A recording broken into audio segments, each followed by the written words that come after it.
कमाल का ड्रामा तैयार कर रहे हैं कि खिलाड़ी राजनीति करने आए हैं। जिस व्यक्ति का रिकॉर्ड आपराधिक हो, क्या इस देश के लोग उसकी बात सुनेंगे?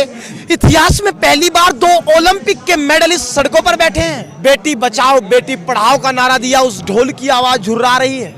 तब बिजली कटी थी, तब पानी कटा था, तब ट्रैक्टर रुके थे, तब गड्ढे खुदे थे, तो क्या किसान रुके थे?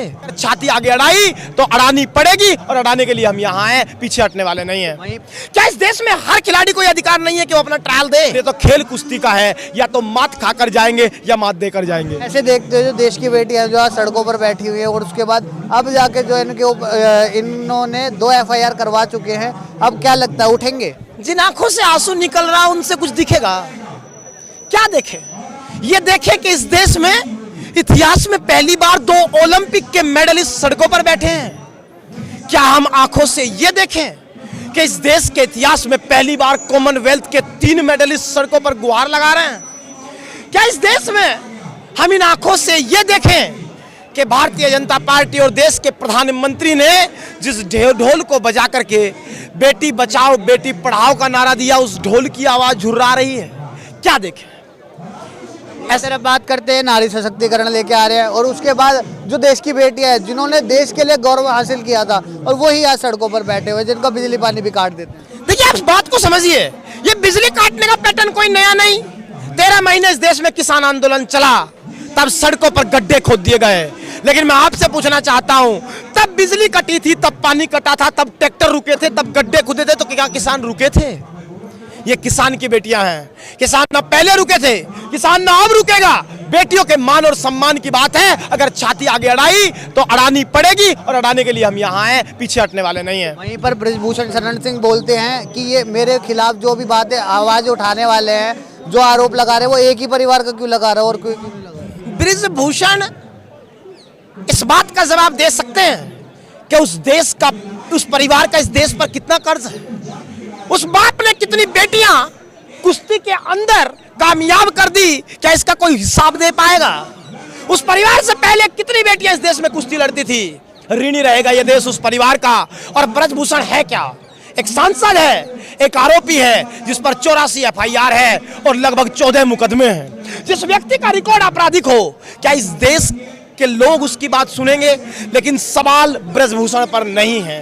बृजभूषण से बात ही हमको नहीं करनी है। सवाल इस देश की सत्ता पे है कि जिस व्यक्ति का आपराधिक रिकॉर्ड हो, जिस पर यौन हिंसा के अपराध के हमले हो, आरोप हो, क्या वो व्यक्ति इस देश की नन्ही बेटियों को ट्रेनिंग देने के लिए चुना जा सकता है? अगर चुना जा सकता है और इस देश के प्रधानमंत्री खुले तौर पर कह दे कि उनकी नियत इस बात की गवाही देती है कि ऐसा व्यक्ति बच्चियों को ट्रेनिंग दे सकता है जिस पर यौन हिंसा के आरोप हो। वहीं पर एक बयान भी आता है कि वो भी ये चीजें बोल रहे हैं कि ये WFI के अंदर भी परिवारवाद लाना चाह रहे हैं, अपने परिवार का कोई अपना अध्यक्ष बनाना चाह रहे हैं। सवाल तो इसके इतर भी है, इस देश में फेडरेशन में ये रूल किसने बनाया कि फेडरेशन जिसको चाहेगी उसका ट्रायल लेगी और जिसको चाहेगी उसको गेम्स में जाने का मौका देगी?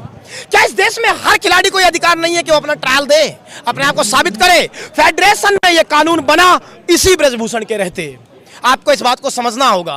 कमाल का ड्रामा तैयार कर रहे हैं कि खिलाड़ी राजनीति करने आए हैं। जब जिन खिलाड़ियों ने कॉमनवेल्थ जीता हो, ओलंपिक जीता हो, एशियन गेम्स सर पर हो, वो खिलाड़ी कहाँ होना चाहिए? अखाड़े में होना चाहिए कि सड़क पर होना चाहिए? इस देश को पहली बार ये बात समझ में आ रही है कि बृजभूषण के इस राजनीतिक सफेद कुर्ते में रंग बहुत है।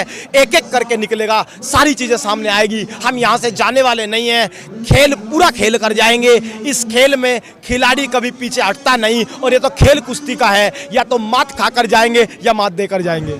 पर जैसे विपक्षी पार्टियां आ रही है अपना समर्थन देने के लिए, तो ये कहीं ना कहीं के राजनीतिक मोड़ ले रहा है। हम कह रहे हैं कि जब बेटी का सवाल हो, उसके मान सम्मान और इज्जत का सवाल हो, तो राजनीतिक पार्टी, राजनीतिक रंग छोटी चीज हो जाती है।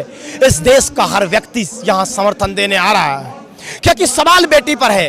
खाप चौधरी आ रहे हैं क्योंकि छोटी बेटियों पर सवाल है। सवाल उन नन्ही बच्चों के भविष्य पर है जो शायद अभी स्कूल में पढ़कर ये जान भी नहीं रही होगी कि कुश्ती जैसे खेल में यौन हिंसा के मामले इसी भारत में जन्म ले रहे हैं। उनके भविष्य का सवाल है, उनके सुरक्षा का सवाल है, और हमें ये सुरक्षा देनी होगी इस सरकार को भी और इस ब्रजभूषण को भी मात दे करके उन नन्ही बच्चियों को विश्वास दिलाना होगा कि आने वाले समय में उनको खेलना होगा, डंके की चोट पर खेलना होगा और माथी को माथे पर लगा करके माटी को उसे अपने विश्वास के साथ आगे बढ़ना होगा। यहाँ से हम हटने वाले नहीं हैं।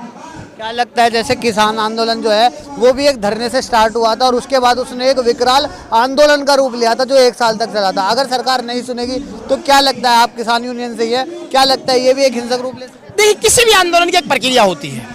आंदोलन पहले चरण में होता है, सरकार से बातचीत की कोशिशें होती हैं, मुद्दे को बातचीत से सुलझाने की कोशिशें होती हैं। लेकिन अगर सरकार हट धर्मिता पर आ जाए, मैं आपसे पूछना चाहता हूं, क्या इस देश में रेल दुर्घटनाओं पे मंत्रियों के इस्तीफे नहीं हुए? अगर इस देश में मंत्रियों के इस्तीफे हुए हैं तो एक सांसद इस्तीफा क्यों नहीं दे सकता? अगर इस देश में, क्या नरेंद्र मोदी ने इस देश में ये बात, इस देश से वादा नहीं किया है कि आपराधिक लोगों को रिकॉर्ड करके संसद से बाहर निकालेंगे?